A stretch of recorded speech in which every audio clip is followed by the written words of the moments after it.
When I first got there was a guy that was interviewed, and he said, one of the old chiefs, and this was in the 90s, he says, yeah, just give me a number 2 pencil and a pad, and I can solve most cases that exist. And we were looking at him, he's been interviewed by the news, and we looked at it and said, what it would take 10 days to go through, I can do it in 10 seconds on a computer. Right. All the names, the face matching, and you're going to tell me. Okay, we're streaming. All right, God bless. It's muted.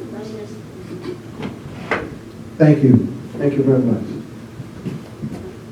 Amen. It's wonderful, isn't it? Woo. And that's how can I compete with that? They're not afraid of technology at all. Amen. God is good.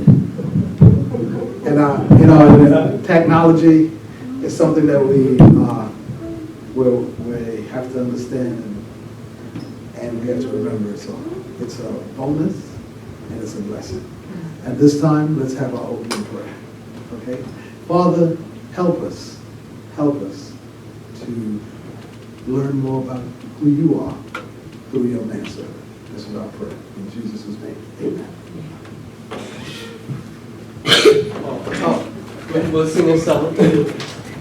Let's sing Wonderful Words of Life, 286. 286? 286, we'll just sing Wonderful Words of Life. Start from there.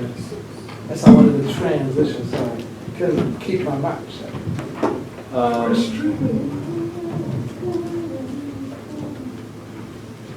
So Wonderful Words of Life. 286.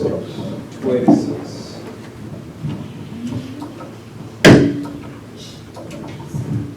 You want the music or? Either way.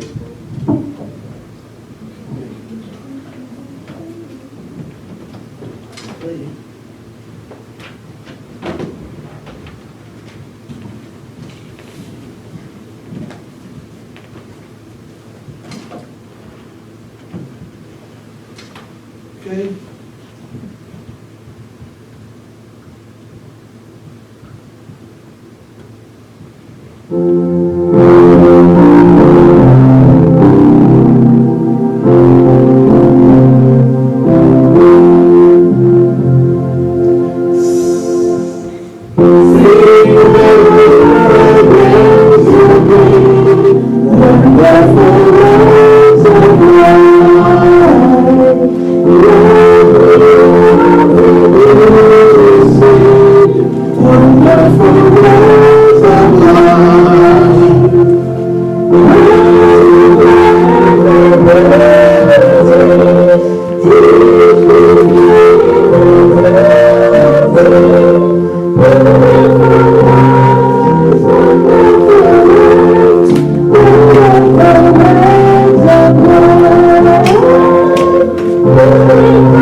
Let's pray. Yeah, just stop there. Thank you, Lord, again for your blessings and mercies of this day and this hour. I pray, Lord, you may be with us as we study, discuss these words. May you guide us into the decisions that we make for ourselves and for that people and those that people don't know. It's my prayer in Jesus' name. So we're going to continue from this evening, this afternoon, I should say. We're going to this evening, and there's some more thoughts that I wanted to share where we left off, talking about why I believe that the serpent is trying to hamper the work that we do. And I'll start back in Ezekiel 34. Ezekiel 34, I'm very familiar with this, and then I'm going to go to more readings for page 1 to continue my thought.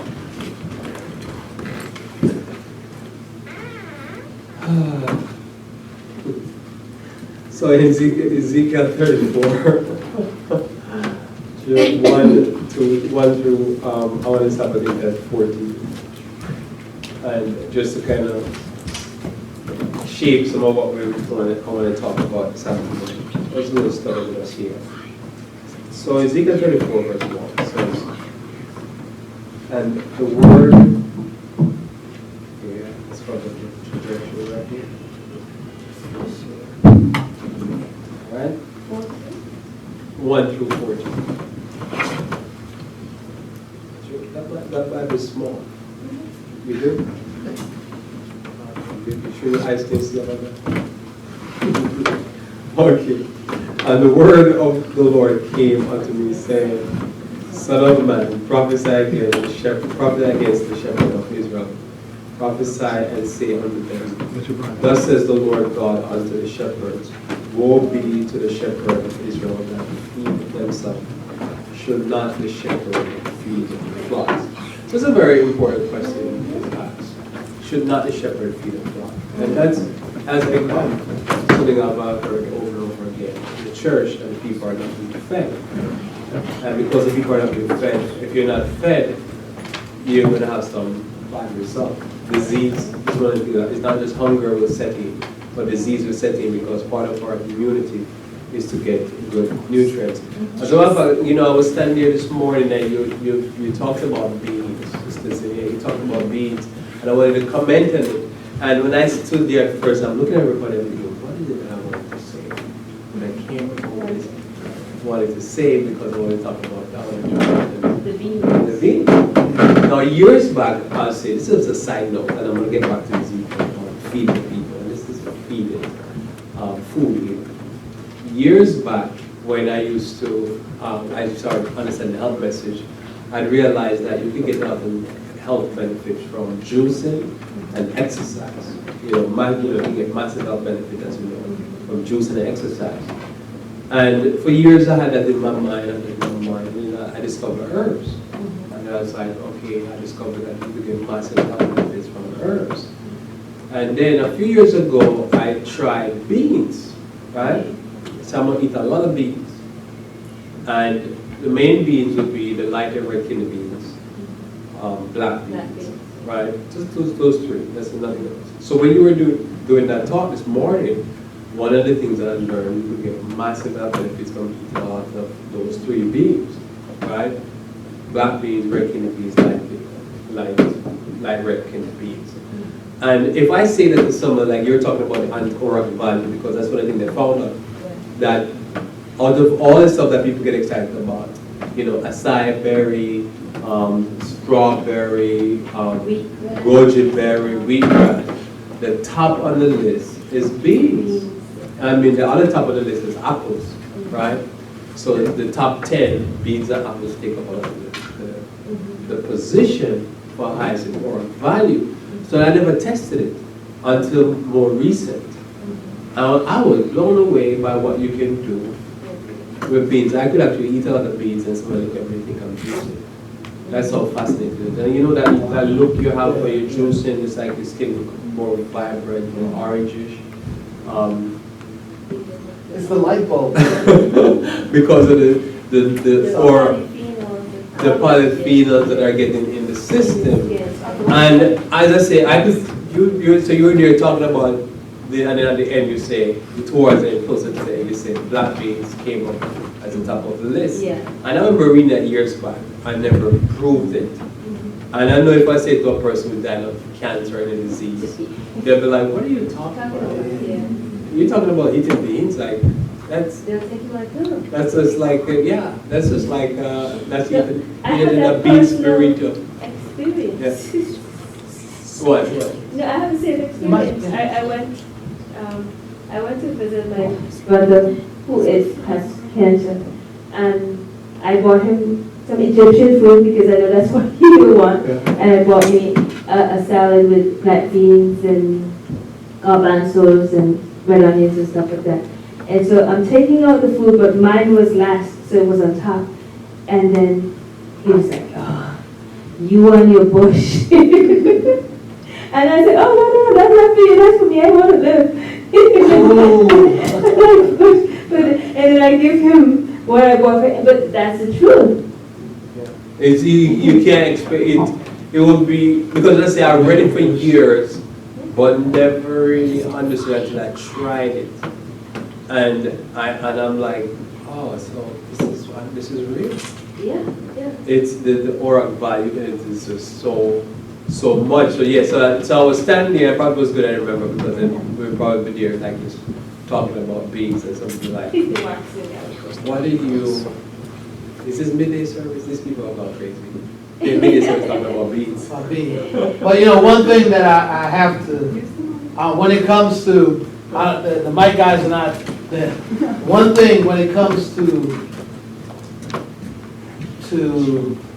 thank you, when it comes to eating right, you are what you eat. And I was just at the doctor like a week ago, and then the doctor was like, he goes, all your numbers are good. And I said, yeah. He said, basically, I said, I guess I live to fight another day. And it has to do just with eating. You know, The numbers just said don't lie. the numbers don't lie. Speaking of Mike, you can't hear me? Mike is down there and you. Well, I'm talking loud enough for both of you. You got to speak in the mic. Because if you can't hear me, I can talk loud. How I could hear you. No. When you had it down there and you. Yeah, I was sat down here. You can hear me too. But, you know, and I just, you know, talk about beans and getting your protein from the things that don't have the side effects. It's a blessing. Yes. And I publicly want to just say thank you. Amen. God bless you.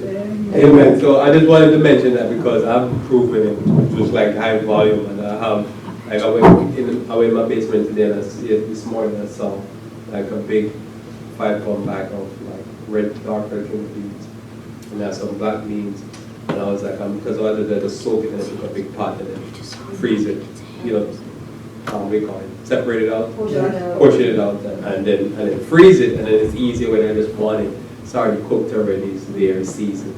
I can eat it that way, so I can eat high volumes of it, and I'm amazed. Because I'll soak it for 24 hours,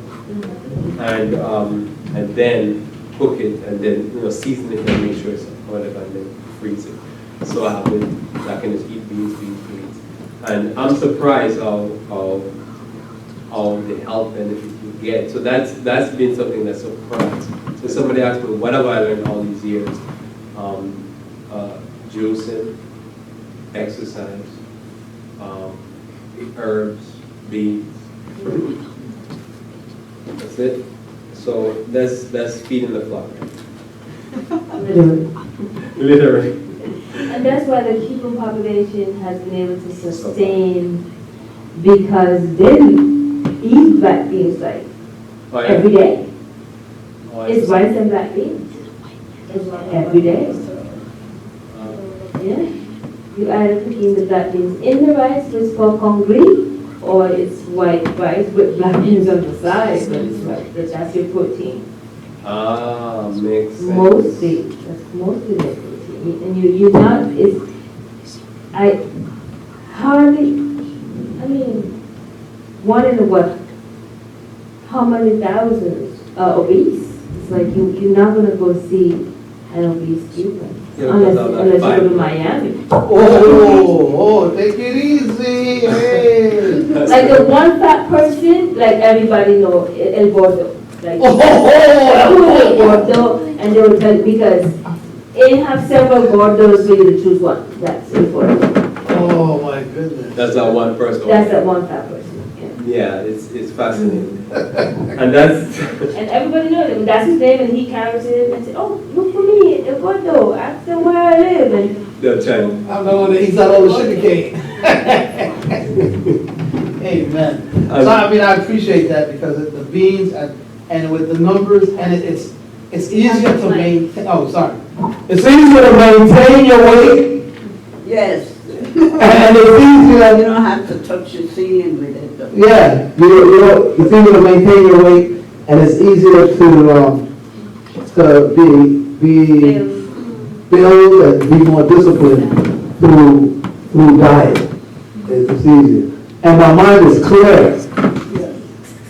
Amen. Amen. So notice here it says, ye eat the fat, verse 3, and clothe you with wool. Ye kill them that are fed, but ye feed not the flock. So it's given the people what they're paid for, so to speak, right? Because I remember, I'm in agreement when somebody say you return a faithful tithe. I'm in agreement with that statement, you return a faithful tithe, right? But I'm also in agreement where, like Ellen Joy says, you pay your tithe. Because sometimes you want us to remember that the pastor is being paid to preach. All right, and I remember thinking about it, I said, no matter what I do, I still at the end of the day have to go and preach.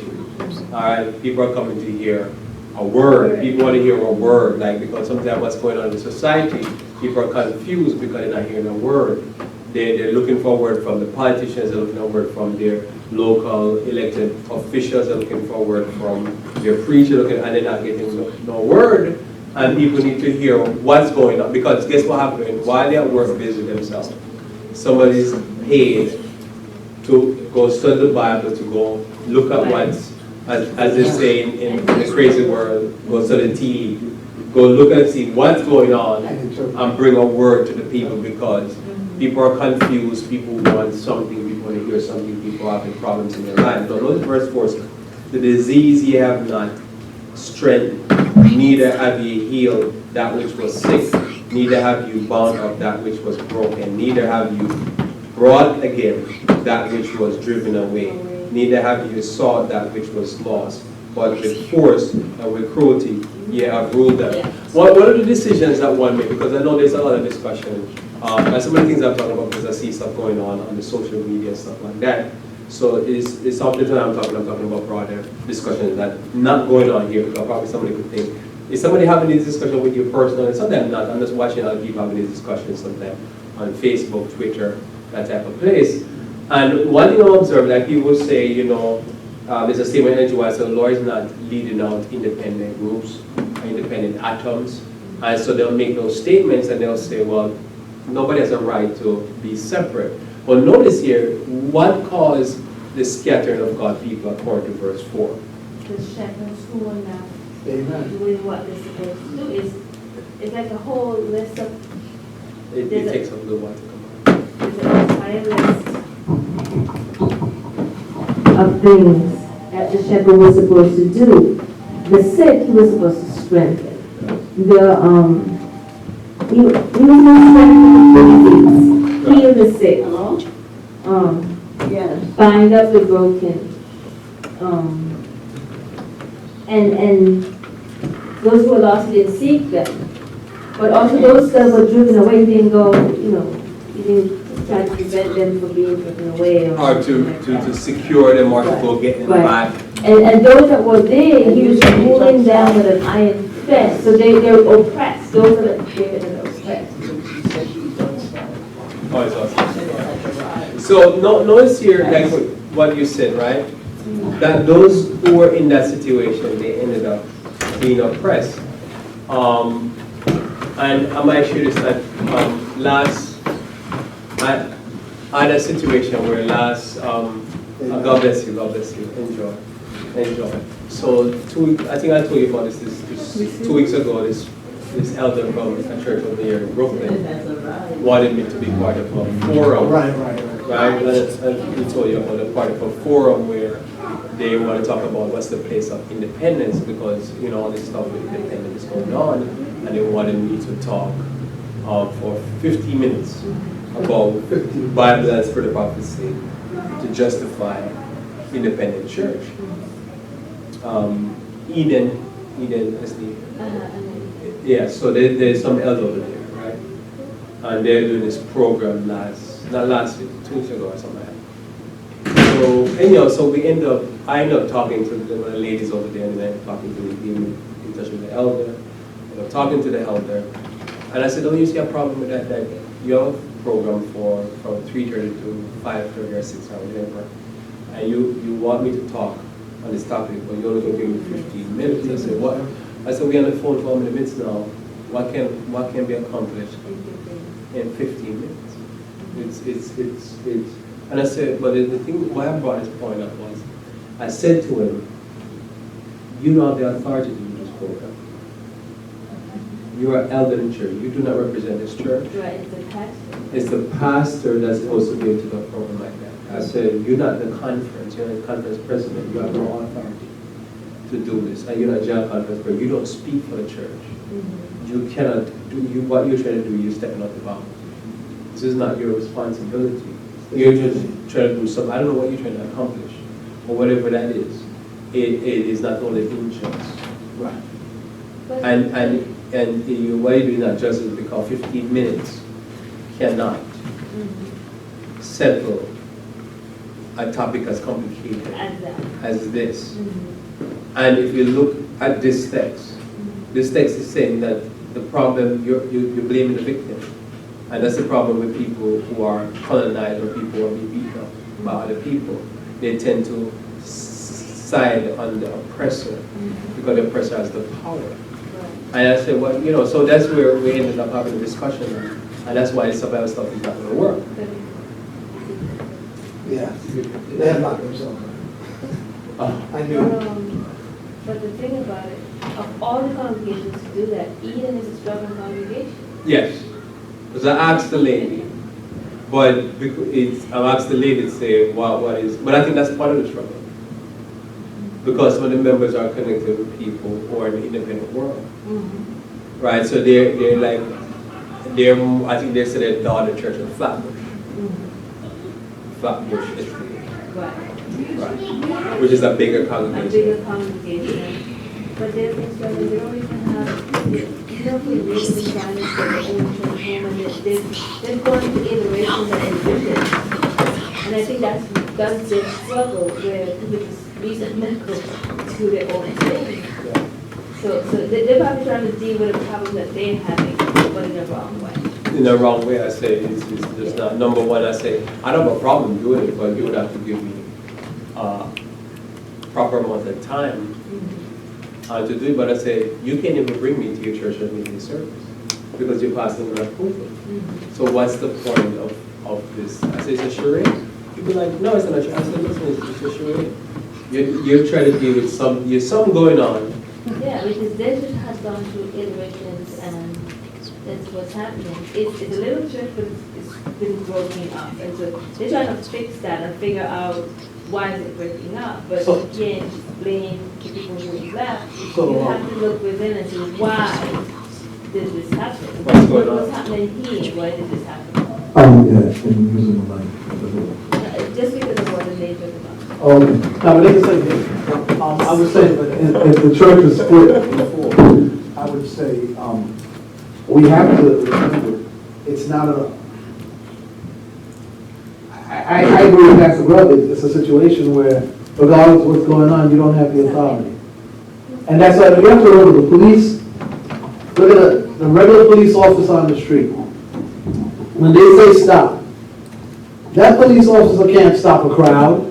That police officer can't stop a truck. But, why do people stop? Because the authority that he represents. And I'm sorry, but the elder doesn't represent the authority of the church. The pastor, even if it was a pastor, you could say at least there's some authority. To a certain level. Exactly. A lower level, but these A are. lower level authority, but that represents the authority. Even if it was a conference president, or a union, and so on and so forth. But if someone with no authority, if somebody just says, I'm a buff, and then he just wants to stand in the middle of the street and blow the whistle to stop, I get right. eventually somebody gonna run him over. That's right. That someone's going to run him over. So, and if you look at this, is the source of the problem. God puts it on Ezekiel. God put the problem on the shepherd. Right. He doesn't say the people, the sheep is to be blamed. It's wayward. It's wayward, and they need to know better how dare they. Yeah. How dare they? Who they think they are? Notice in verse 5 it says, and they were scattered because there is no shepherd, and they became meat for all the beasts of the field when they were scattered. So notice here, when we talk about what's going on in the church, we're seeing that because of lack of leadership. It's a leadership problem churches have been. It's not necessarily, and people say church is an apostasy. To a certain degree, I agree, but to another big degree, I say the leadership is an apostasy. See, there's to me different to say the leadership is an apostasy than say the church is an apostasy, because there's many people in the church, they don't agree with what's going on. Yeah, with the leadership, but they have no control over it because they're not in authority. Somebody's having the control, and they're going to make the decision how the money is divided upon spent, and so forth. So notice, they scattered because there is no shepherd. Right. And they became meat. So this is going to continue because I remember when the first time I ran into somebody, my heart had broken down quite a few years ago, 20 some years ago, and this guy picked up and I started talking to him, and he said, oh, I used to go to this Adventist church over here. I said, so what are you doing now? He said, I'm a Muslim now. I'm like, you go from Adventist to Muslim? How did that happen? Well, but again, it's we had a good conversation, but I start realizing there's something going on, right? And the results are going to be the result. Notice verse 6 says, my sheep wandered through all the mountains upon every high hill. Yea, my flocks were scattered upon all the face of the earth, and none did search and seek after them. So this is, many people talk about this, and I've mentioned this before, and the reason why I keep mentioning this is because it keeps coming up. And, I believe what NGY say was not David who brought the fight to Goliath. It was Goliath who brought the fight to David, and so David had a moral and legal right to fight. Who's this uncircumcised Philistine? Yeah. Talk just like that. Talking like that. Now, if you go trouble people, then if you get trouble coming your way, that's your problem. But you not bringing trouble. So sometimes I try to stay away from this type of discussion. Internally, I preach certain things, I talk to the members. But I try to stay away from this type of fight. But I was saying to myself, I was going to take on the challenge for 15 minutes. I told them, I'll do it for 15 minutes. I said, give me 15 minutes, and that's all I need. Right? But then I was like, well, this is kind of unfair. I don't like the injustice. I think if you're going to do something proper, if you investigate and do a thorough investigation, make it fair, and then we look at this thing. Because here's the thing, like when we talk about a standard review. Even though you keep saying, here's a few NGY quote about God's not leading off few independent items, the problem is a little bit more complicated than that. So you throw 2 NGY quotes up there, I have much more NGY quotes that I can throw up also. But that's still not going to solve the problem, because no matter what they're discussing at all, when it's all said and done, this is what's going to happen. The split's going to continue. You see, the split's going to continue. It's not going to stop. So you could say, I could say something, you could say something. Tomorrow more people are going to walk into church, more churches are going to close, there's going to be more problem, because the problem is more complicated than what you're saying. That's basically it. So a few more verses before I read 1 or 2 quotes. Yeah, something you were going to say? Oh yeah, no, just that it says that, and they scattered because there's no shepherd, and they become meat for all the beasts of the field. Like, you become food for the wild beasts, you become prey, and then that's what happens to people when and you have a lot of people who walk away from the shepherd. I don't need a shepherd. And they get eaten also. And they get eaten, and then when you're like, oh, but I've been eaten. Because some folks will call and say, I'm being eaten. Yeah, literally. Yeah, but and they call.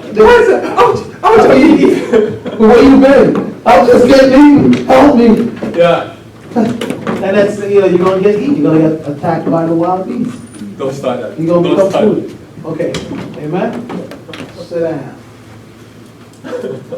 It's so complete. All right. So yeah, but that's when you become meat, you become food. Yep. And as they say, some people are to eat and some people are food.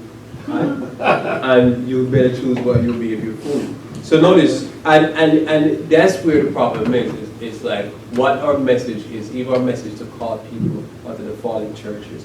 When you see what's going on in the churches, you realize people need to be called out. Yeah, yeah. Because it's really bad, because they're being fooled themselves.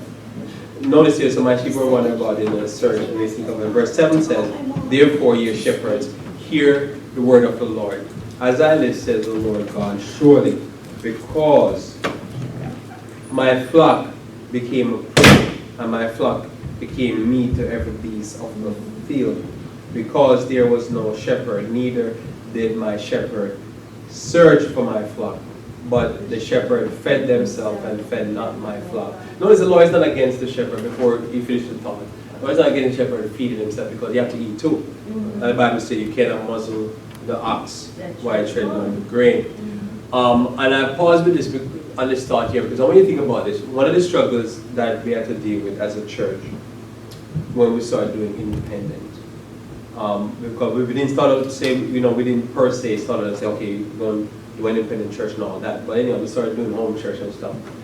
One of the things that we have to deal with is Adventism in its general sense.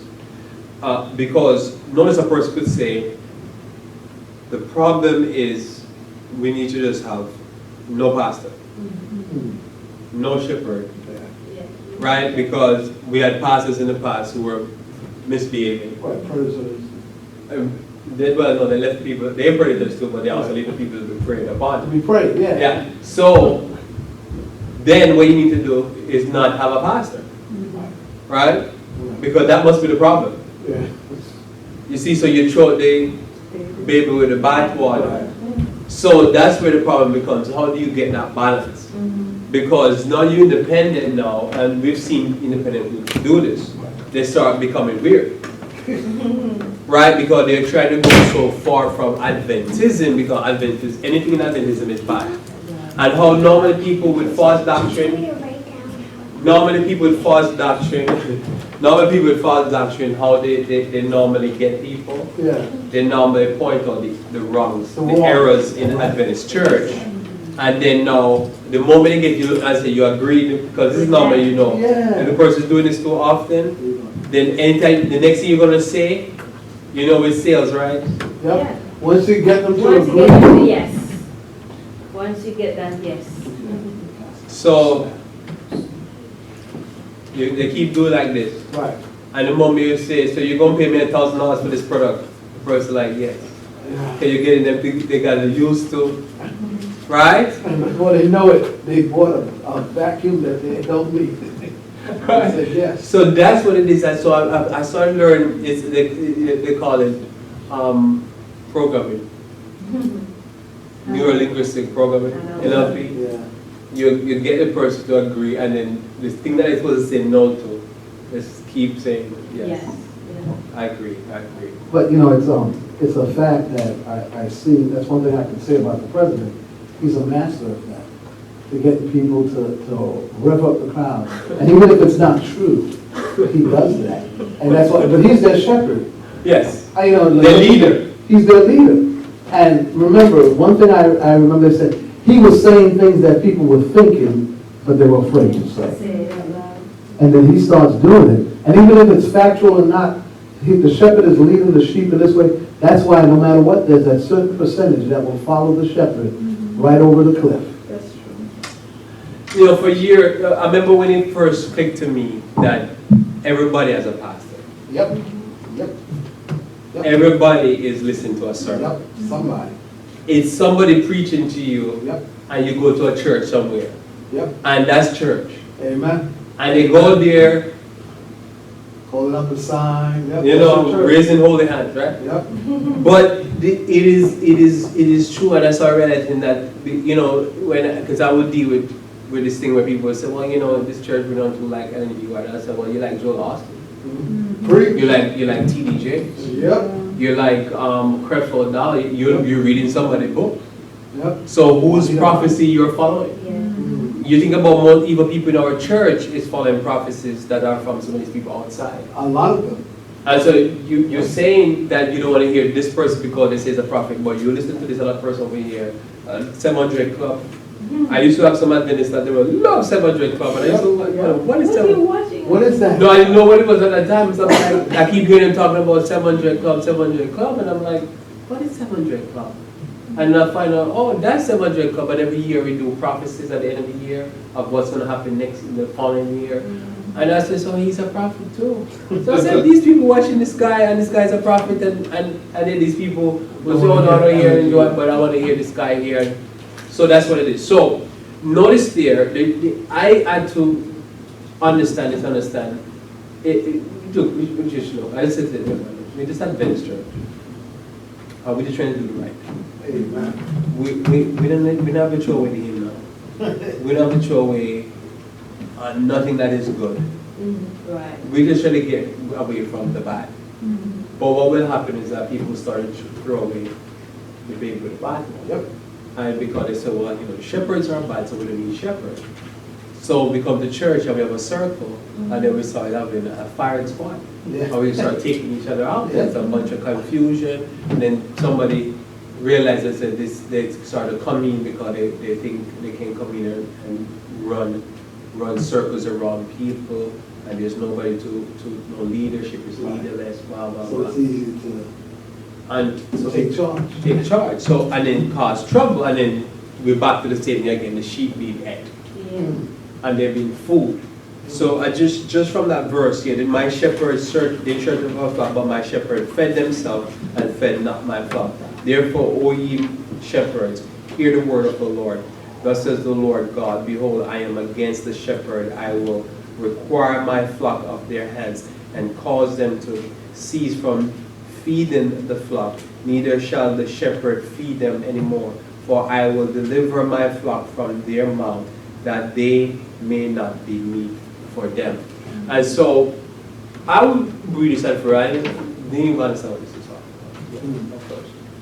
And over the years, I started to see what was going on, because, you know, I remember years back, nobody put this in perspective, and for the record here, it's important, I try to put this in perspective. Years back, I remember when I heard, and I mentioned this here, I think the last time I was here, that New York State and Florida State, the two conferences, I mentioned it the last time, when they had let go the pastors up here in Florida, I didn't understand what was happening. And because they were not preaching, churches were closing, people were leaving, you couldn't pay the pastors and leaving. Yeah. But what happened is that people still need shepherds, they still need leaders. Yeah. So it doesn't take it away. And so at first I didn't understand what we're doing independent, what is it that we were doing? Because we were just like, look, we can't be over there, we're just going to be over here. Right. But in understand that there is an opening, because there's people looking, and we need to tell these people, you need to come over here, we take care of you over here. Right. But then about 4 or 5 years ago, I realized there's still a problem, because there were some people who will come to the church and they cause a ruckus. They're not a shepherd, and they're regular members, they cause a ruckus in their church. And they come over here. They say, well, this is not part of the convent, blah, blah, blah. They probably don't even know what's going on in my church, and they come over here and they start causing a ruckus, and there were problems over, and so I just said, wait. Kill the sheep. We're still doing church here, Yeah. and we're supposed to do the work of the shepherd. Amen. If this person is going to come and cause problem to the sheep, we need to whack them in the head with a rod. Yeah. Because Exactly. that's what the rod and the staff are for. Right. To protect the sheep. There is a necessary work to be done, and those are part of what I'm just saying you have to learn, that you just can't, this is no free for all. Right. You can't just come to this flock and come in with the madness. And, and there's nothing worse than a wolf in sheep's clothing. That's right. That's, and a lot of them are Dangerous. dangerous. Dangerous. Because you're a Because wolf in sheep's they're clothing. going to eat sheep. They're going to eat sheep. And that's their nature, Yes. to come to destroy and eat the sheep. And the vulnerable, because I think church makes us vulnerable Yes. Yes. Without a true shepherd, church makes us vulnerable because you're in a safe zone. Right. It's supposed to be safe. And you're coming, supposedly you're coming with an open mind, and you're coming to receive. Yeah. And especially if you're not grounded. Yes, very much so. That's a very important point. Because You're you're coming coming to to receive. And so if the wrong person gives you the wrong information, you accept it because it was done there and this is a safe place. Like, I'm supposed to go out there, listen to somebody secular talking and take it with a grain of salt. Mm-hmm. I'm not supposed to take it 100%. But when I come to church, I'm supposed to believe that the preacher is speaking for Jesus. right. It's the man of God. Mm-hmm. And I'm coming to receive from the man of God. Mm-hmm. And the man of God is I remember one time we were at the church in New Brunswick and this pastor was one piece of artist. I mean, he talked like a artist. His expression of his face was like he's cunning. Right? And I'm like, this guy is a trip because he was having an evangelistic meeting. Announced like he's going to start tonight and announced it the week before. Wow. And everybody was like, what? We're going to have an evangelism like next week? And he said, no negativity. It was communion service that Sabbath. No negativity. We need to keep on the positive.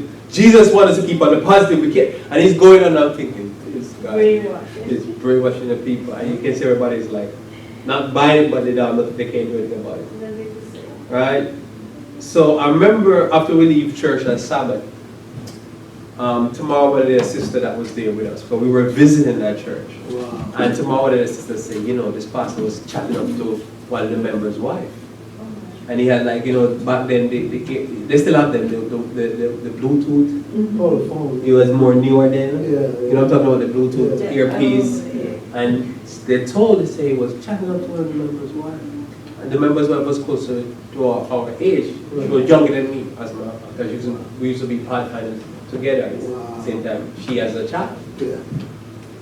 And so the two of them, two people now, thought something was suspect. And within I'm not going to say a year later, we find out he divorced his wife, she left her husband, and two of them together. Leave the state and get a job in North Carolina. And it was like, like the two of them said to me, I was like, that's odd.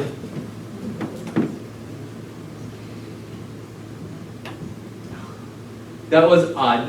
That is odd. That's. Like the two of them saw it and said, something seemed whatever, But I remember that guy was like, no negativity. We have to preach the gospel. We have to get it message out there. Like, but you just announced it last week. How you gear up a church in 1 week? Yeah. What soil have you tilled? What preparation have you made? Nothing. And I'm like, man, this is one piece of con job right here. Notice, therefore, shepherd, you're here, and then verse. So I'll read verse 10 again. It says, thus says the Lord, behold, I am against the shepherd that will require my flock at their hand and cause them to cease from feeding the flock. Neither shall the shepherd feed themselves anymore. So notice he's concerned because they're benefiting from it. For I will deliver my flock from their mouth, that they may not be meat for them. So they're eating the flock, they're feeding themselves, and they're not feeding the flock. So what's happening there? So that's why when I started to understand what's going on, where we have a new thing in church, we start having this bivocational pastors. We have enclosed churches. They say before, I think 85 or 75% of the church in North America was white. Now 35% is white. And I believe that number, that's almost a threefold drop. Wow. That's what you would say? Yeah, threefold. Threefold? Yeah. But now, I believe that number is going lower. And a few more verses here, and I'm going to read some quotations. And it says, for thus says the Lord God, behold, even I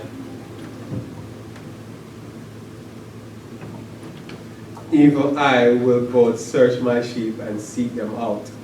As the shepherd seek out his flock in the day that he is among his sheep that are scattered, so will I seek out my sheep and will deliver them out of all places where they have been scattered in the cloudy and dark day.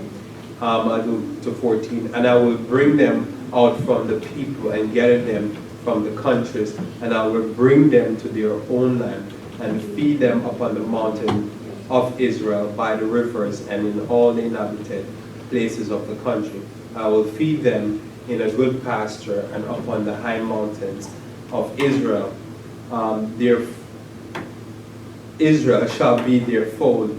There shall they lie in good fold and in fat pasture, and they shall feed upon the mountain of Israel. So pause there. So notice there, God says He'll gather them back. He'll take care of them. He'll do this. So everywhere people say, they'll say, this is God's church, and He'll. What did they say again? It's a statement into what make verses say.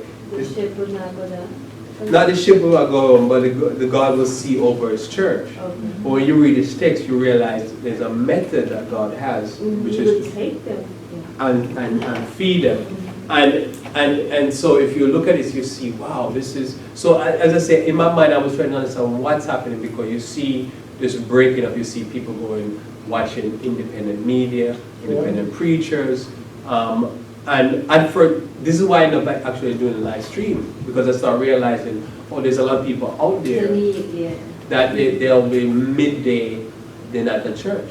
I remember one Sabbath I was, I don't know if I said it here, but I was on, after Sabbath I came on Facebook a few years back, and there was this gentleman that ran a major ministry in Adventism, one of the big ministries, and we had invited to our church to preach in the past, and he was on there, and he had posted at midday, you know, we're at church, but he had posted and said, who here is not at church right now?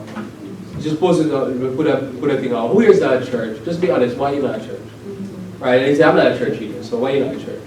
And he is a white gentleman, so most of the people that answered were white. And he says, that a lot of them were saying, I just can't take what's going on in the church, so we're going to just stay at home.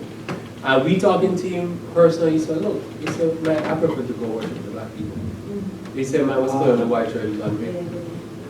It's just unreal. And I realized, oh, there's a problem because the people are still not being taken care of. Right. Right, the care is not there. And because the care is not there, then the end results are follow. And I'll read one more verse because of the sake of time, because this thing goes on and it's worth reading. I think I'll go right to the 10. There, right there. I'll read it 10 says, verse 30 says, thus shall they know that I am the Lord, thy God. I'm with them, and that they, even the house of Israel, are my people, says the Lord my God. And ye my flock, the flock of my pastors, are men, and I am your God, says the Lord. So the Lord says, He'll do this, and He'll take care of them. Now, the one verse that I wanted, I don't know if it was in this passage of scripture where it says, I will set one shepherd over them. And it's verse 23. Verse 23 says, I will set one shepherd over them, and he shall feed them, even my servant David, and he shall feed them, and he shall be their shepherd. As you know, this is not talking about David, and ultimately we believe this is, some of this, in a major sense, was fulfilled with Christ. Christ became a shepherd that fed the children of Israel. So, one or two quotes here I want to share with you. That kind of continue goes on, but goes in a different vein. And then if there's anything from the fight with the remnant, I want to share. Now, this set of quotes is taken from last day's event. Last day's events, I'm taking this quote, last day's events, page 41, paragraph 1, and paragraph 2, and then 49, the first line of 49. And this is something I want to bring to your attention, because last day events is a compilation book. Yeah. So it's not, these are not the original phrase. I looked at the original phrases that Angela used, but I want to use the last day because I want to point something out to you. And when I was kind of preparing this and some of the things I wanted to talk about, I was thinking, unless you kind of read a lot of what Angela is saying and into that stuff, probably some of it will go with somebody's head, right? Right, tomorrow? Mm-hmm. It will go over somebody's head. But if you are, then it means more to you. So last day events is, event book that takes all the LGY quotes and kind of lay out national symbol, all these different things for people. But a lot of the time when people are reading that, like say the original take, where it come from, original, so they don't understand the larger context where the statements were read. But this time here, I want to read from last day's event. And because I want to just get it for a particular reason, I want you to get it from the way or the author puts in his notes as he puts the compilation. So this statement here from last day's event was originally in a writing that Ellen G. White did in 1889. In 1889, church was going through a turmoil with Kellogg's and people at Pine Creek, right? And yeah, we're going to about 5. This shouldn't take about half an hour. And it was going through trouble, and the trouble there was the church was running into a situation where it's almost untenable, and we couldn't move forward. Something had to give. So notice this statement here.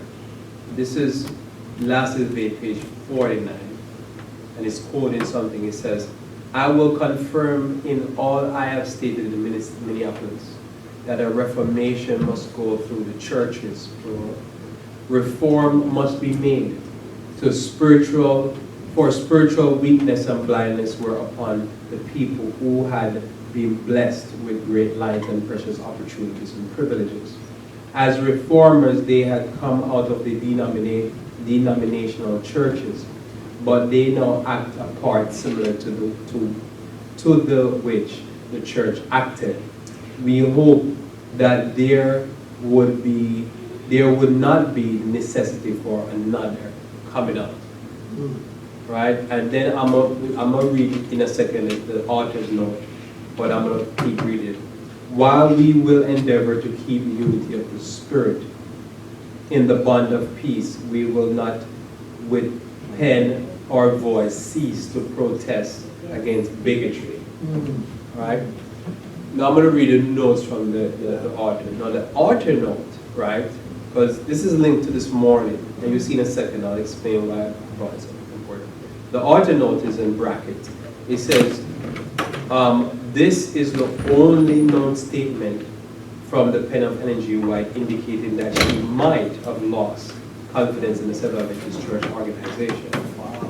The doubts which she expressed here was never repeated during the remaining 26 years of her life." All right? So you see what's going on there? All right? So do you see the doubt that she expressed? What was the doubt she expressed? Yes, she says she hoped that. We hope that there would not be necessity. Right. So what is that statement? It's one time she make a statement like that, right? And she never said it again for the next 20-something years. But, all right? Because some people say the ship's going to go through. I do believe that. But I remember when we started doing independent, I never knew that there was so much going on independent-wise. yes. And the more I started finding out, I started saying, remember, I didn't even know like a church like this existed. Right. I never knew there was a history back in the 19 whatever that was caused and stuff like that. Right. So what do you think? Because as I said, the other note, which is true, this doubt she expressed here, she says she hoped. If you're saying if you know that there's going to be one church, it's never going to be a problem. But a certain scenario comes about, and this scenario has created a problem. And you're saying, based upon this, if you become like this, you could create another coming out. Now here we are now, in a time where, like when the person asked me, this lady called me one day and said, "Lord, I want to ask you this question, just don't be offended by that. Answer this. Why is only black guys preach presently?"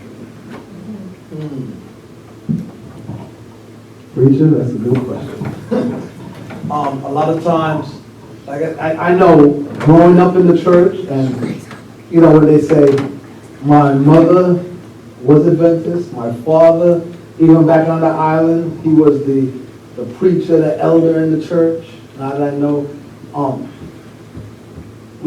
I did not learn about self-supporting independent ministry. And I mean, coming up, I didn't learn about it until maybe 10, 20 years ago.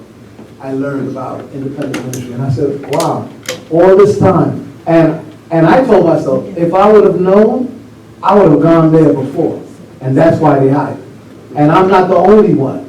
Oh, no, a lot of people Because- don't know because of the internet. Right, and a lot of people leave the church because they don't know that there's another option. And a lot of them, I don't want to go, they said they understand the Bible, and they said, I'm not going to go worship in a Sunday church, because I acknowledge the Saturday is a Sabbath, so I'm not going to Sunday, so I'd rather not go to church. And it's funny, but they keep this option hidden and suppress it, instead of realizing, as I said before, a candle loses nothing when it lights another candle. And if you work together, you know, there'll be a time when they'll be coming together. But a lot of people, when you're insecure, it's like if you're in a relationship and you're not sure of who you are in the relationship, you're not, where you going? Yeah, because you're fearful. Yeah, because you're fearful. But you know, because if you, hey, you're free to do and explore, then you come on. But if you're not doing the right thing, how are you going to feel? Right, because that's the issue. The issue is not about, it's what you're doing or what you're not doing. Are you supposed What you're to? not doing, right. You're not playing by the rules. Yeah, because if you look at it as you say, you didn't know, but it's not just you didn't know, there's a lot of things that Adventism is. Not that's what it, or you should say what it was. What it was. That unless somebody's on the outside saying, this is what it was, Right. nobody in the inside is going to tell you this is what it was. Right. Because it's disadvantage to them to say this is what we should be doing. Exactly. And we're not living up or measuring up to the standard Right. that we should be. Right, so it's not advantageous, so it's better to bury certain information. Exactly. Because notice this is a compilation and they had to, this statement is so troubling that without an explanation of the statement,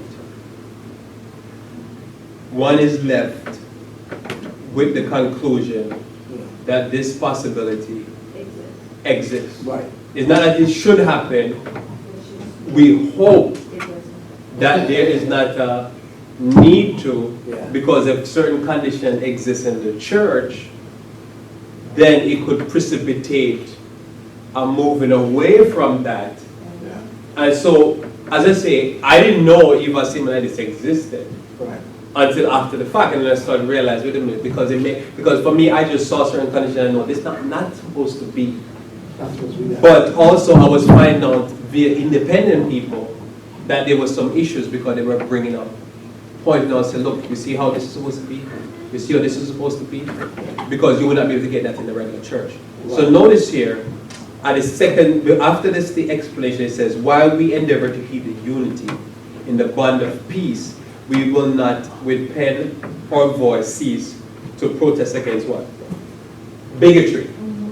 So, to me, why I came to the statement is not the first part. I don't have a problem with the first part, which is we would hope not. I'm more was coming here because I'm more interested in this thing of speaking out against bigotry. Because some people, and I've had some discussion with Adventists, who believe that if you're speaking against bigotry, you're probably anti, say Trump or anti-conservative because you speak against, because they don't see it as a moral choice. Right. They see it as you're taking a choice. What is it? Partisan. You're taking it as partisan. Does that make sense? Absolutely. So they're thinking you're partisan, and somebody actually used that term. They say you're partisan. If I say that person here is against these people, this is wrong what they're doing. That's partisan. Because you're not siding with the president, obviously you're against Republicans. Right. Right? They're not saying wrong things and Is putting that- people in cages. Right. They're not seeing it as a wrong thing. They're seeing it as if you don't agree with putting somebody in cages, you're partisan. But then they don't see that there's something wrong with you calling someone a leader who cannot for the life of him tell the truth. No. Because You don't that statement you make is partisan. It's not partisan. That's what they see. It's not a partisan statement. And I have been an independent for many years, neither Democrat or Republican. But I am now sick to my stomach with the Republican Party where I would vote for the best man or woman for the job. Because it's wrong what's going on. Exactly. You're, because somebody said, well, your party symbol is immorality. Right. You're voting against immorality. How am I, I'm voting against immorality, I'm voting against wickedness, bigotry. I'm voting against someone who,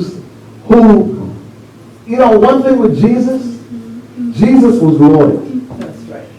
Come on now, Jesus was loyal. Jesus didn't go, well, he said to Peter, before the cock crows twice, you'll deny me thrice. But he didn't say, yo, Peter's one of my boys there, grab him.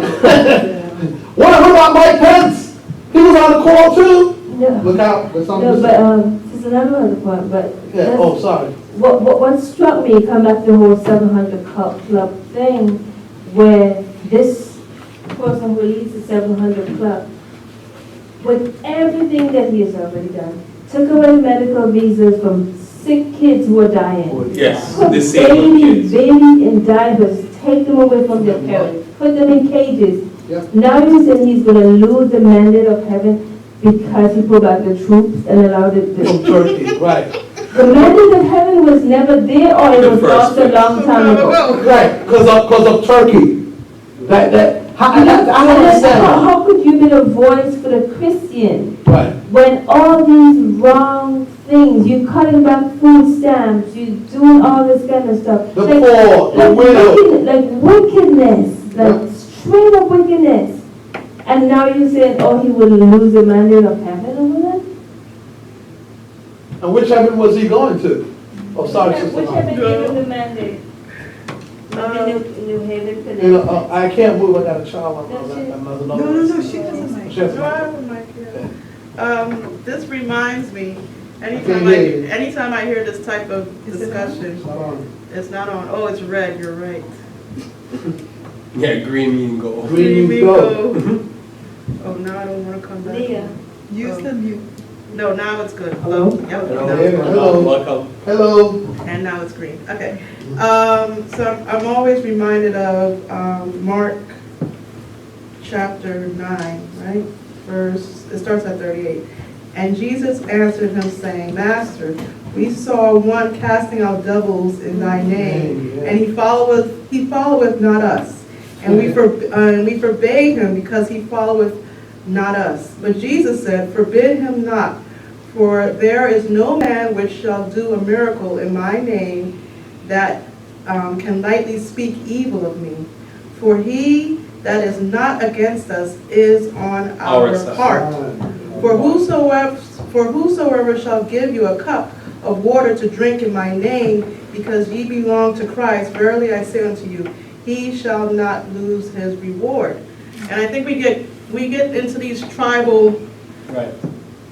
Yes. things, and so Yes. that Yep. fear has been there since the beginning. Yes. Well, you're not of my, You're not You're gonna not look one of up. us. you're not one of us. That's right. You're not a part of my gang, so you don't have any right to preach Yeah. or to call upon the name of God or to Right. do anything in his name because you don't wear the same Colors. colors as I do, The same jersey. the same jersey as I do, and Jesus is saying, no, that's foolishness. Yeah, leave that to the Bloods and the Crips. Exactly. I'm done, but absolutely. But we bring that, but that's the That's same, that same type of Then we thinking bring it to the church. is in the Yeah. church. Yeah, because you have to defend your own.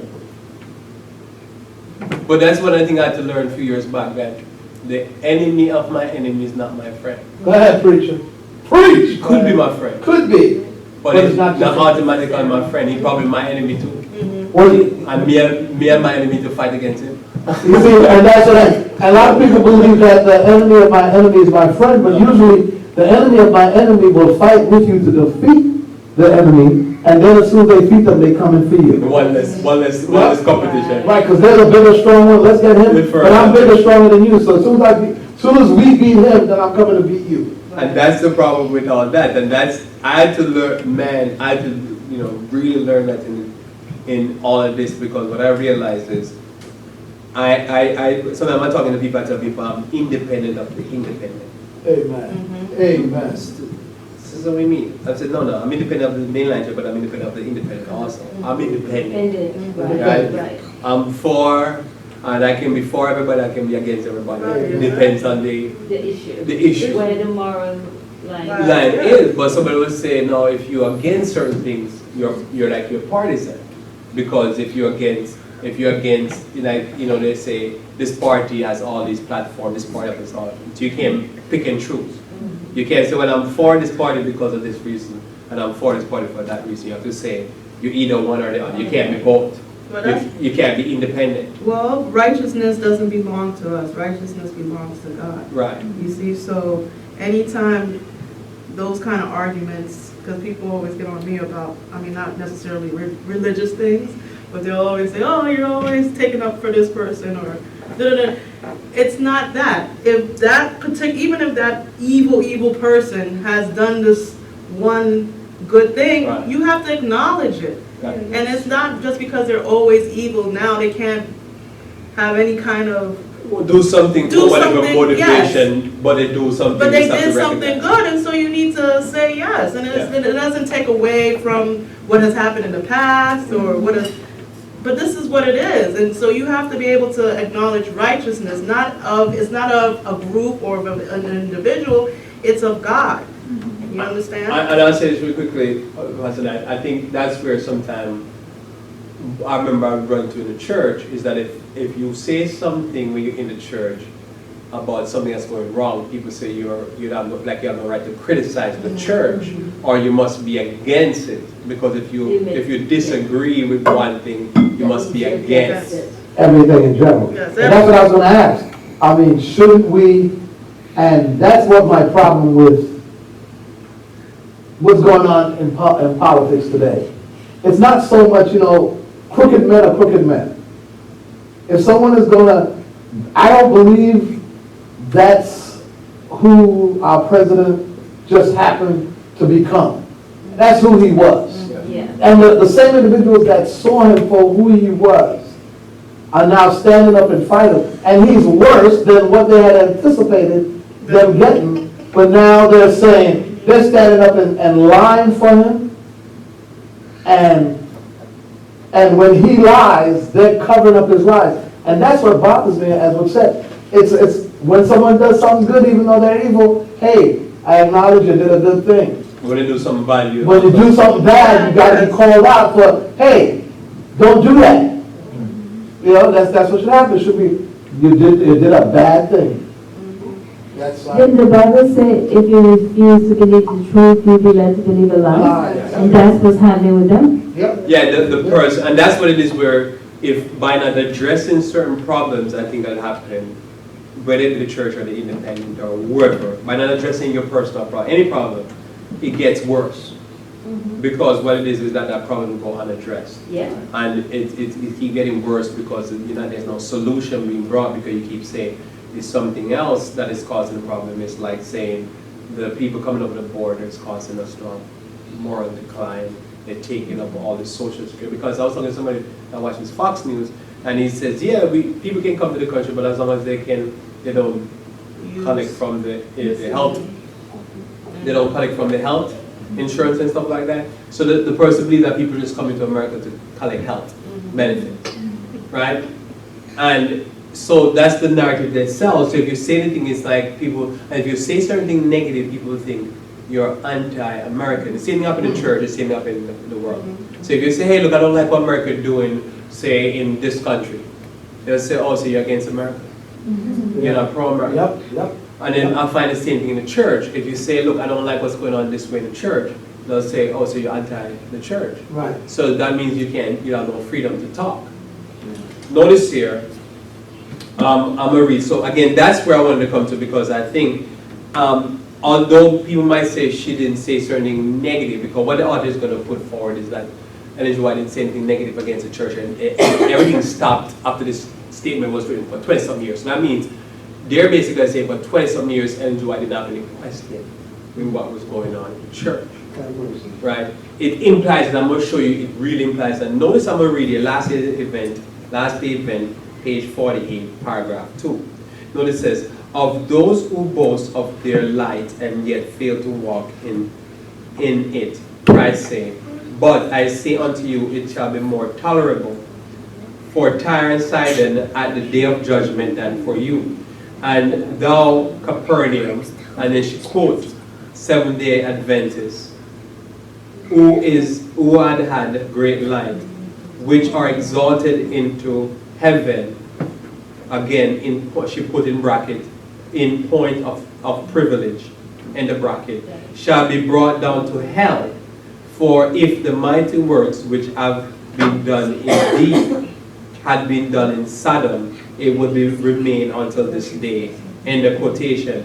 Now notice the person who wrote this put in brackets, said the bracketed comments are by N.G. White. What page? Page 48, paragraph 2. Paragraph 2. So it said the author now again introduces thought that says Ellen G. White is the one that puts in bracket. They're not putting in bracket, she's the one putting in bracket. Right. So she compares the Seventh Adventist Church to what? Capernaum, right? And Sodom, right?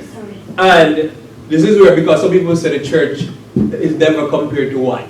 Babylon. But the church is compared to Sodom, and actually she says we can be compared to Babylon also, right?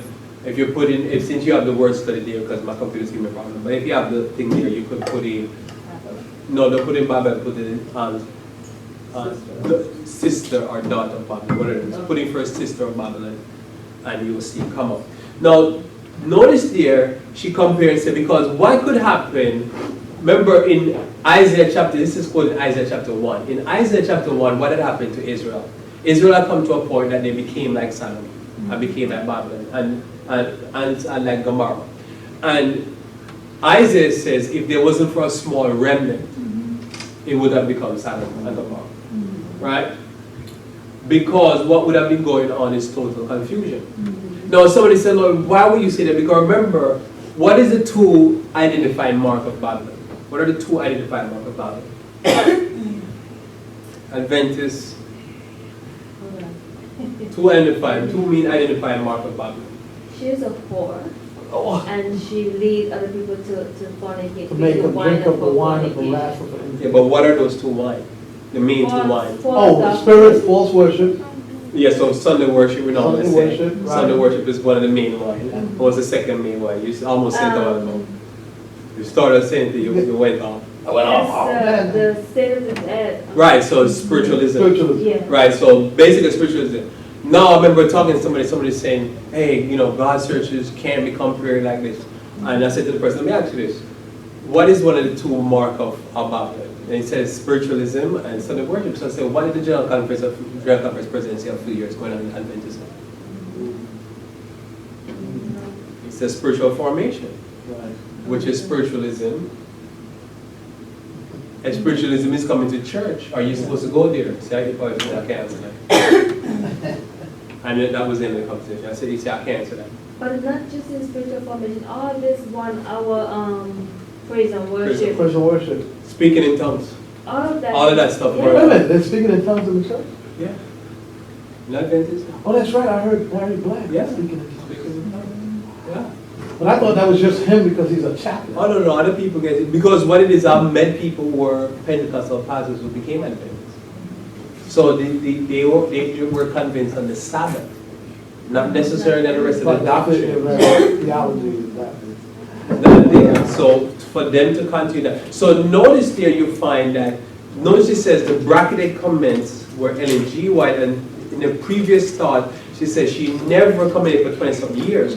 But that's not true, because if you read Ellen G. White comments, she constantly had problems with what was going on in the church, and she constantly spoke against bigotry and hypocrisy. The thing that happened with Brother Sherman that I shared here before happened after she made those statements. Right. Why? That was in the 1900s, because in the 1900s and all that, after about 1903 is when Ellen G. White for the first time started promoting independent ministry. Up until that point, she never promoted independent ministry. After 1903, when they did the reorganization of General Conference and the problems still persist, she says, go ahead and start Madison School, because we need to be able to continue the gospel. The aim was to get the gospel preached. Did you find it? Yes, I did. There were 3. Yeah, so notice there, here she referred to that if you have certain things where people are basically switching wife from just having You want adulterous. me to read it? Yes, please, if you find it. It's from TSB, I don't know which book, it's TSB chapter 27, page 188, paragraph 3. Cleansing of the camp is a caption of the Yes, camp. cleansing of the camp. Yeah. She says, we must as a people arouse and cleanse the camp of Israel. Licentiousness, unlawful intimacy, and unholy practices are coming in among us in a large degree, and ministers who are handling sacred things are guilty of sin in this respect. They are coveting their neighbors' wives, and the seventh commandment is broken. We are in danger of becoming a sister of Babylon, of fallen Babylon, of allowing our churches to become corrupted and filled with every foul spirit, a cage of every unclean and hateful bird, and will be clear unless we have decided movements to cure the no, I read it You're wrong. close, right? Try again. Oh, Is that I have last to go back, I sentence? have to go back. Last two sentences. We are in danger of becoming a sister of fallen Babylon, of allowing our churches to become corrupted and filled with every foul spirit, a cage for every unclean and hateful bird.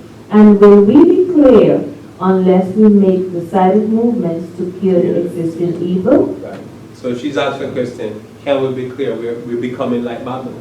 Right, and TSB's, the testimonies on sexual behavior, adultery, and divorce. Right.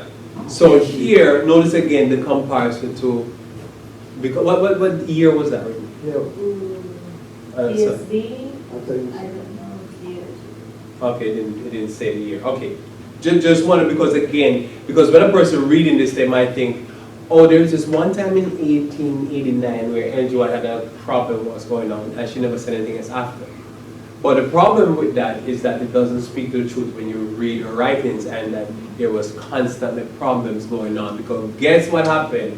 If you read anything from after Acts, what you notice in Acts, everything after Acts, pure problem in the church. Yes, yes. There's always problem in the church, because you know what happened? Human beings come with problems.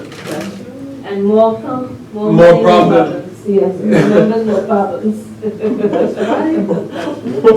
Yeah, that's another way to say it, right? In more problems. So how are you going to talk and say, oh no, the problems that are going on is not there. But guess what happened? That decided effort, or if they're not made to clear the camp, you have more and more church slipping in a certain direction, and more you can't speak, because if you speak, you're going to offend too many people. Because the camp are not being clear. The last statement on the last day's event, this is page 49, paragraph 1. It says, the church is in the Laodicean state. The presence of God is not in her midst. Now, again, I think the author, you there on that statement? Go back to that, because I think the author also put a statement after this one. I copied it without, I think, taking the With statement. the notebook leaflet from 1898. Page 49, paragraph 1. And then after that, it goes to abuse of power of church headquarters. Oh, so it stopped right there. Yeah, but it refers that from that quote from the notebook leaflet of 1898, and then it goes to the abuse of. Oh, you're right, because what was going on then is that, don't you say, the church didn't stay the ladies, and the presence of God is not in her midst, right? So what was happening then is that this was just before the reorganization in 1903, because what it is, the church had become taken over with spiritualism, with Kellogg's, all that type of stuff was going on. So if you notice, if you say to a person, look what's going on in church, you don't say that there's trouble going on because spiritualism has come in our ranks. We're talking about, because although you're talking about the 1 hour church? Yeah, With it spiritual says, it started because it says abuse of power of church headquarters. It talks about the general conference is itself becoming corrupted with wrong sentiments and principles. Men have taken unfair advantage of those whom they supposed to be, who they supposed to be under their jurisdiction. They were determined to bring the individuals to their terms. They would rule or ruin. Yes, That's what it that's says. our big principle. And then it says what you're talking about, the high-handed power that has been developed as though position has made men gods with a small g. makes me afraid and ought to cause fear. It is a curse wherever and by whomsoever it is exercised. And that's taken from Testament. Yes, because one of our big principles when you start reading these things, and this was not the only place in 1898 and after the reorganization, they kept on talking about it.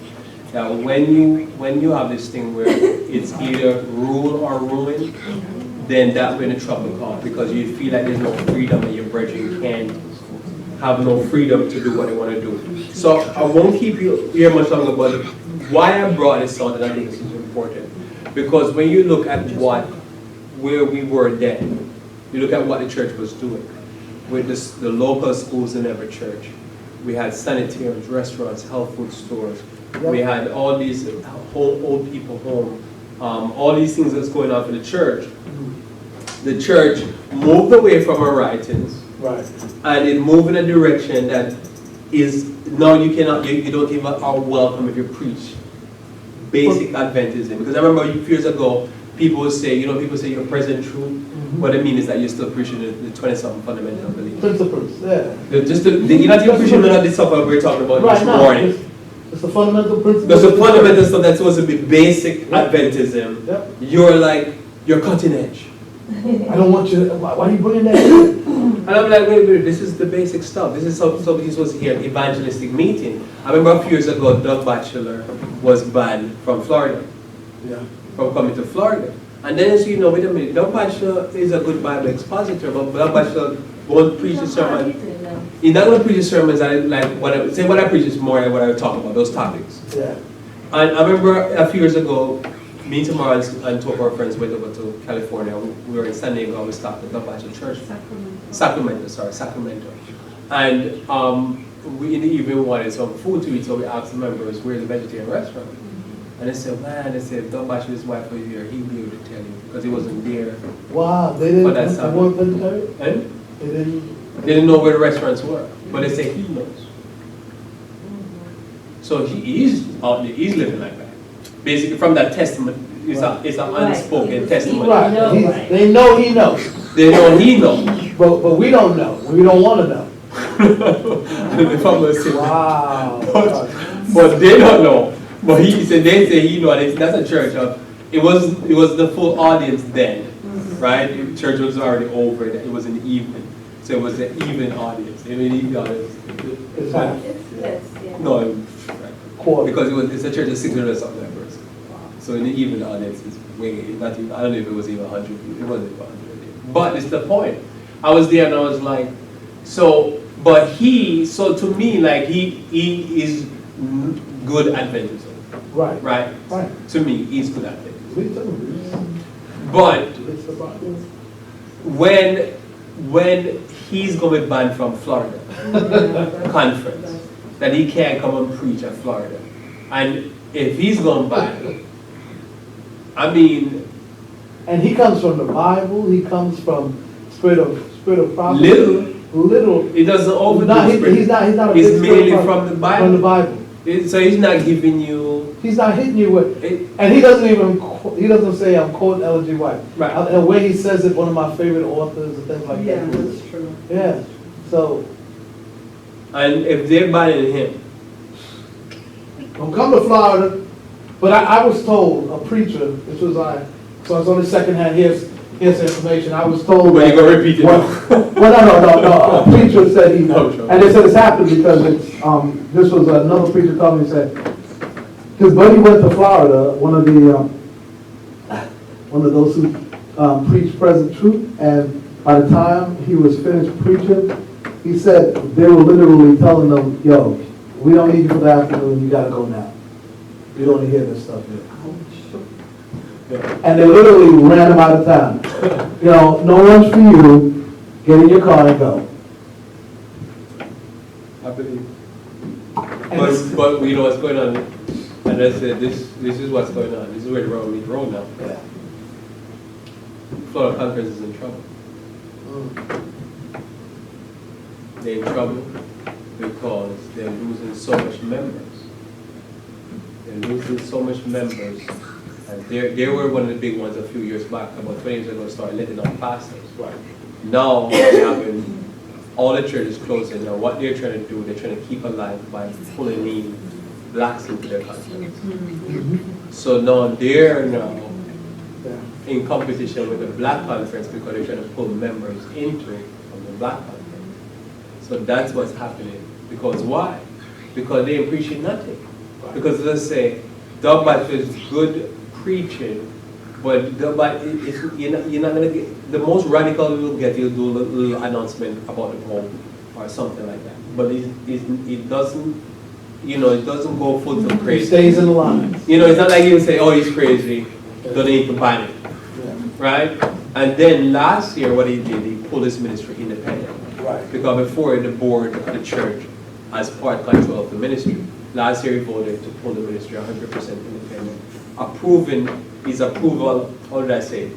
He's still pro-conference, but not control. He has an independent board. Right. By independent board because for years he's been putting on news that say he's having problems where he'll preach, people get baptized, and then now they hear a different message from the pulpit Right. of the local church Right. that's contradicting What he was preaching. what he was preaching, says that this is a problem. So he pulled the ministry independent, which to me makes sense. Yep. Because what happened is that you could literally send members into that church to get on the board and basically cut it from and But that's a lot. that type of preacher from Right. the head of the ministry. Yep. And then that ministry becomes just a anything They goes. could do it whatever they want with And it. that's They could right. do whatever they want with the ministry. They have no control over the ministry. So, and I was, same elder I was talking to, I said, listen to me. If he, a multi-millionaire, and I never see his bank sheets. He's been around for a minute, so. No, And his his parents were wealthy. I think they were a billionaire or something like that. Yeah. his parents- So I don't know if his parents left him some of the money, so that's why I take him on a notch. I don't know if he has a billion or not, but rich, he's white, he's been in the system forever, he's looked at as a darling in the church, and he's having problems where he can't even preach in certain conferences. I said, what do you expect of Lola me? What do you think? You think I'm going to be welcome in the church? You crazy? You think I'm going to be welcome in the church and I'm going to be like, carte blanche, just Carte carte blanche, blanche, you yeah. just do whatever you want to do. I am not going to be welcome. Nope. Because I'm not preaching what Nambacha is preaching. Right. And I'm definitely not a multi-millionaire. I don't have the type of power. I don't have a multi-million-dollar ministry. It just doesn't work like that. It's in your daydream, but it's not in daydream. Somebody is not going to be allowed to have that freedom of speech. And that was, something it's hard for you to explain, somebody explain to these people that, yes, you might tell me, there's no statement in Energy White writing that say this or say that. And I can show you that. I can show you that she makes a statement where she was in doubt at that time. So what's going to happen? Because if the corrupted influence take over the church, then the end results are going to be the end results. And we're seeing the end result, whether or not, I never say anything because none of these things is me saying it, it's me discovering. Right now, they say we are about 2 years off from basically an avalanche of church closures. Because a lot of churches, the average membership is somewhere up in the 70s. So as these baby boomers are dying off, they're dying with the church. And the church that we used to belong to when we were in the conference, there's six members. One is 50s, one is late 40s, and everybody's the 75 or older. So you only take 1 or 2 more dead, and guess what happened? But that affects Kabat. the churches, and that's even. So that's what's going on. And if you don't become, I know I was personally studying one day, and I looked, and this is when I was reading James, and my whole dynamic changed. Because I looked at, I said, look at what's happening in society. And I like James because James, he called it as it is, and he told it, look, if you guys, if you ain't acting right, then why you going to church? Might as well go right now. Celebrate. And I look at what's happening in the church, and I even look at our church, and the majority of the church members have died out. And I look at the reality and I said, man, the folks have died, and you have very few people that are taking up the mantle. And that's because when Jesus came, the reason why he affected and changed lives, because the first thing he was a social changer. Yeah. He came and said, whoa, you scribes and Pharisees, what are you doing in the... And he was like, the system is messed up. But now everybody's like, no, don't talk against the system. Yeah, don't criticize. And when you see injustice, and I was thinking about before, I know I'm jumping off a little bit, but when the Republicans, under Martin Luther King was a Republican, and many of the people that were marching and looking at what was happening there, they were Republicans and said, this is not right. Let's do something about it. It's not right that people should be. And they had power, they had money, but they had compassion. Jesus had power, didn't need money, but had compassion. Yeah, that's right. When we look and say, if we have power and we only want to hold on to it, and if we have money and only want to hold on to it and have no compassion, what's going to happen? Who wants to be around somebody that shows no compassion? I know I don't. And that's what happened. That's what's happening to the church. That's what happened. That's what happened, yeah. Because of this, we're just seeing, because as I'm studying it, I'm finding out what's happening while it's happening. Right. It's just like, you see something, you're like, what's going on here? You say, let's go online, let's go really research here. Let's see the numbers, let's see how many church closures are going on. Let's see how much pastors are losing their jobs. And you see it, you say, okay, but what happened? And you sort of find out what happened is that they closed the means of growing the church, of ministering to the members. So, like what I was talking about this morning, everything closed a school because you refused to do the way school was supposed to do. But it wasn't their school that got closed only.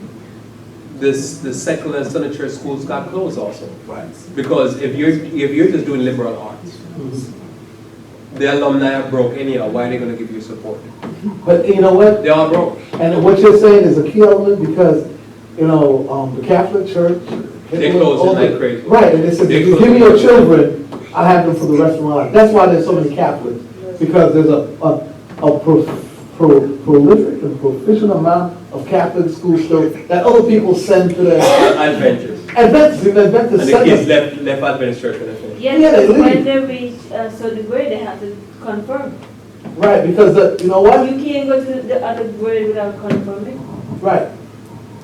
And you know, I know- And they I have know- to do that catechism and they have to do the Right, so no. but so and that's- but you learn the things that they hell to whatever they say, and then I hear people at Adventists responded. I've been at a funeral, a guy was an Adventist, and when we were cops, and he was responding to what the priest said, and I was like, man, I didn't know that. And he goes, yeah, we all learned that. I said, I never learned because he grew up saying it, so it Right. becomes. Oh, It's second like, I nature. know a particular Adventist person Yeah. who does the sign of the cross, and every I think time, some people do it because it's something to do.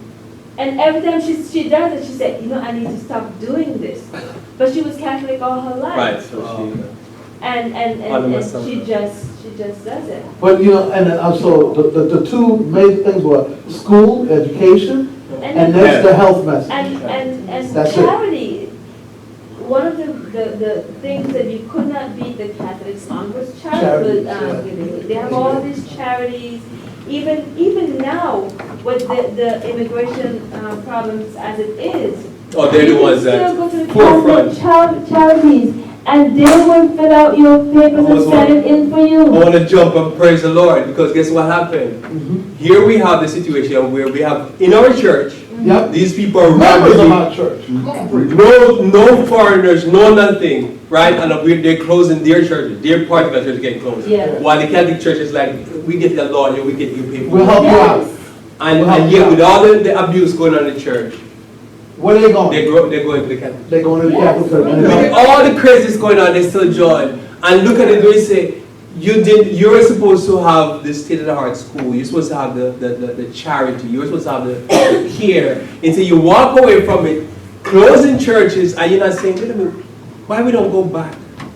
But preacher, people are looking. I'm at the school, and you have the upsurge of kids that are coming into the Adventist school there, and non-Adventist parents Right. who are looking.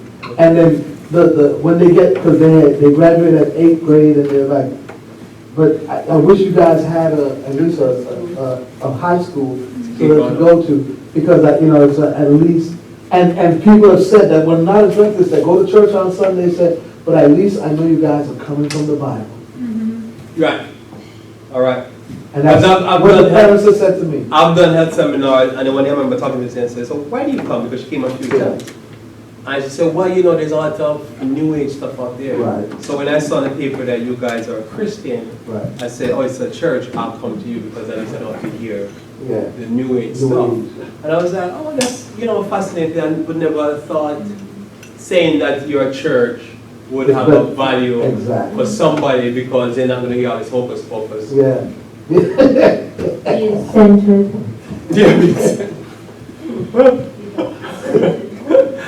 all this nonsense. Like, you know, you've seen them. It's I unreal. have. So, Sorry. so I would say here, like, to me, that's the direction. Sorry. I say this over and over again because I preach this, I talk about it because that's the direction.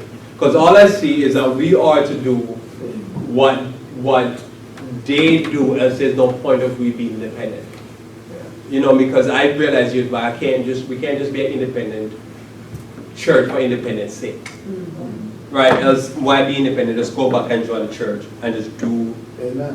what everybody else is doing. Well, some people be independent because the Congress is not gonna pull them up and they won't get a paycheck. Yes. So now Okay, they then, go, right, so they go and form a congregation. Yes.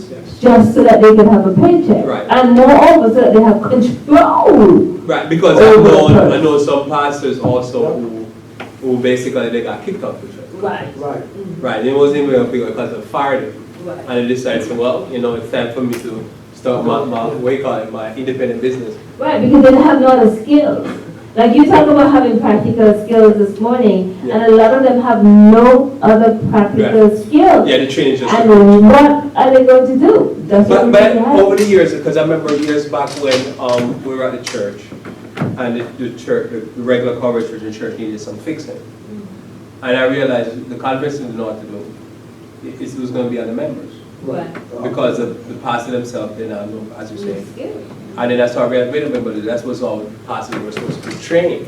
They were supposed to be trained to be missionaries, really. Exactly. Then they can go into an area, they can take little, they can take something and make something out of it. Yeah. But if you have no skill, then, so that's, if you see, it's because somebody say, why do I do this? And that's, I think, I end up knocking head with Pastor Whiteman, because I think he has some skills outside, I think, right? I think so. I hope so. I think, yeah, he does. He has some skills outside of preaching, because what I find, I've dealt with other pastors, you know, none of them going to watch this. So anyhow, I've dealt with other pastors that they were just pastor trained. Yeah, Greek and Hebrew. And even though they were independent, it's like they can't see anything else. If it's not the pulpit, even the bill itself is just not how to build anything. And with the problem when you're independent, which is a different discussion in itself, is that you have to do more because it's all you. Right, yeah, that's true. There's no other upline system, there's no North American division, there's no secretary, conference president, treasurer, there's no, you know, and even then I think the churches are in trouble because they don't operate the church as a corporation. Right. Even though they say they're corporate, they don't operate as corporate. You see, a corporation would have a full-time person that do technology, do audio visual, do maintenance of the church, do oversee that stuff. Right. You know, recently I'm finding out that some of the conferences now they have to basically step in to try to oversee when they're going to build a new church. Right. Because you have to watch that money because that money can start disappearing. Yep. I've known independent pastors in trouble where say they build a church and like watching it, they make probably an elder or somebody that know what they're doing, hire a contractor or a bad contractor. Now the money start bleeding money. Yeah. Because they really don't understand how to run a project, run it efficiently, you know, all that stuff. So this is where I started, you know, that teaching would have been really better for building because you know how to, hey, look, you know, how do you stretch that dollar? How do you apply the skill? Who to hire? How to look out for a contractor? Blah, blah, blah, blah. See, but you know, it's basic stuff like that. When we hired the contract outside, he would look surprised. I said, "Yeah, we got a copy of your driver's license." He's like, "Yeah," because you know I will sue you if you take the church money. Yeah. Yeah, you get a copy, he's like, oh, okay. Yeah. But and that's what you do, because I will find you. Yes. You take the church with you. I take out your knee. No. No, I wouldn't. On mafia. This pastor said no. This They pastor got the said mafia in the church. yeah, no, actually, that pastor said Oh, take it. No, they do. this pastor Oh, yeah, said Catholics, yeah. Well, not even in the Advent, I'm not In the official, Baptist? not the official, church. no, not official mafia, but that kind of thinking. Mentality. Mentality, and they have a small group of elders and deacons. Oh, and yeah, they they're are- rough. Yeah. And they're rough, yeah. And No, they because push. this pastor actually saying that if the church continue for much longer, Yeah. sooner they were going to have actually Adventist mafia. So it wasn't something I was making up originally. Because somebody say, sooner or later, this type of entities develop. Yeah, You know, and that's what happens, yeah. Is you go down a certain path, you say, they go down that path, we can't go down that path. And then you end up going on the same They path. bad. But I think that's where now, what I understand the purpose of being independent. It's not independent just for independence sake, it's just like with independent media. The most tumultuous media in New York City is called WBI. Yeah, I remember. Pure that. trouble, no, they're still having trouble.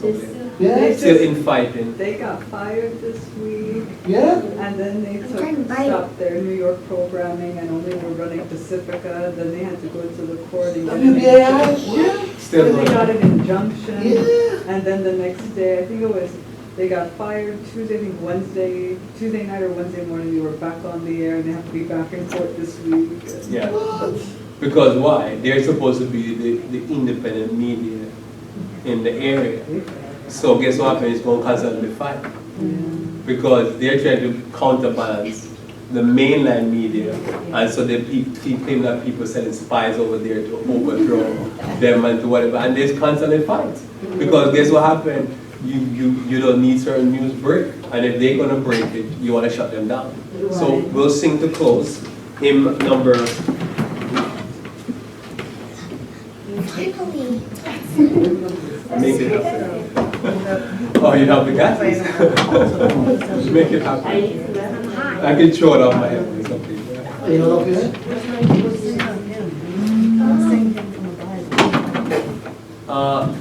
You can sing 520 or 522. And so that's what it is. So, and that's where, for me, it's very clear. Which one is it? He had my soul. A 520? wonderful Savior is Jesus my Lord. It's A true. wonderful Savior is to me. It is very true. 5 what? 520. 520. So, that's where it's at. I feel like I didn't fully conclude the thought. But I think there's enough there, Oh, there's more than that. so we can talk. Amen. Yeah. No questions? No questions? Okay, There's this- a discussion. more this another time. More. Fighting that battle. Wonderful Savior. Are you at least at 5?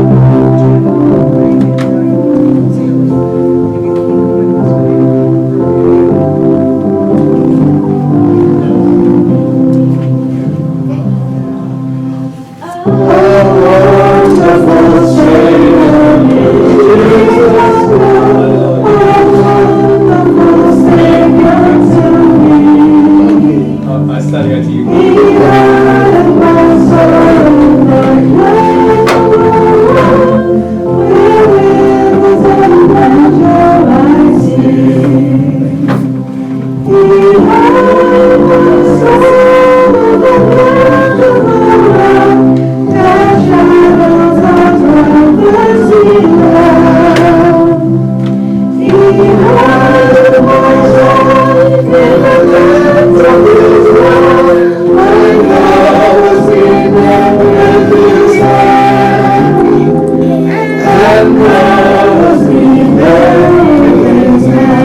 A wonderful Savior.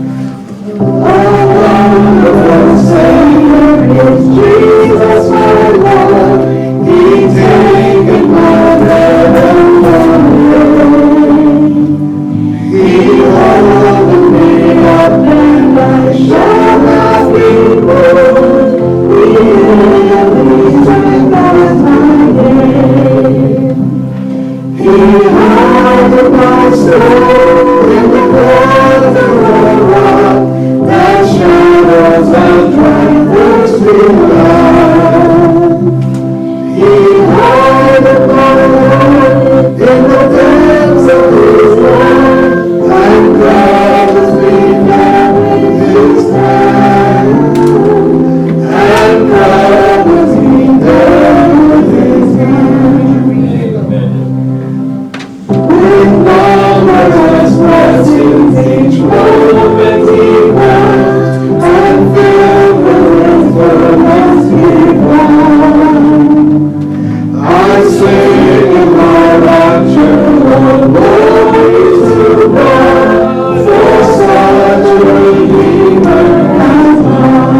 Everybody singing.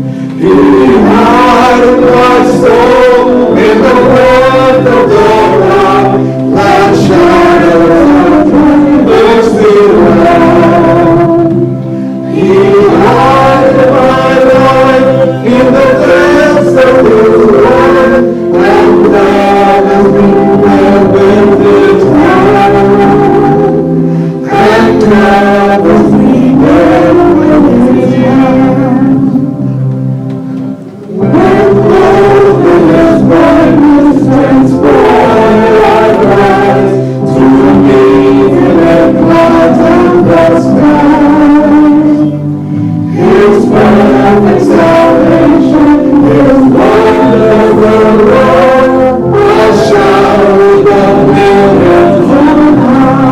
Everybody singing. He hideth my soul in the breath of the rock, like shadows of thirsty land. He hideth my life in the depths of his wrath, and covers me with his hand, and covers me with his hand. Amen. You guys sound great. Amen. Amen. Give yourselves a hand. Amen. At this time, we'll stand for our closing prayer. Amen. Every head bowed, every eye closed. Indeed, Lord, you have lifted us up. We know that there's so much going on in our world today, in our church today, but the constant is you, Lord. You let us know in your word that you are the same yesterday, today, and tomorrow. Help us to hold on to your unchanging hand. Thank you for your manservant who led us and nurtured us and helped us to more clearly understand the things in your world, to see ourselves more clearly in the reflection of your love. Father, thank you for sending Jesus. Thank you for protecting us throughout the week, and we'll see you here another Sabbath where we can lift your name on high. This is our prayer in Jesus' name. Amen. Amen. Amen. Boy, Nia's ready to go. Amen. God bless you, those that are listening in to that. Have a wonderful evening, and we'll see you next week.